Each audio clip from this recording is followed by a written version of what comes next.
Morning জানো, good morning. আমার ঘুমটা ভেঙেছে কি করে জানো তোমরা? কারণ হলো আমার দিদি আমার 1.5 বছর ধরে একটা জামা বানাচ্ছে, এখনো বানিয়ে দিতে পারছে না। সেটা নিয়ে আমি স্বপ্ন দেখে আমার ঘুমটা ভেঙে গেছে। আর ওরও আমি ঘুমটা ভাঙিয়ে দিচ্ছি, আমার জামাটা বানিয়ে দিচ্ছি।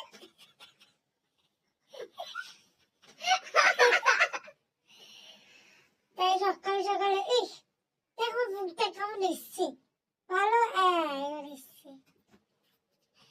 তাই সকাল সকাল ওর ঘুমটা ভাঙিয়ে দিলাম। আমার ঘুমটা ভেঙে গেছে যখন, কারণ ও হলো ওর জন্য ঘুমটা ভেঙে গেছে। আমার জামাটা এখন বানিয়ে দেয়নি,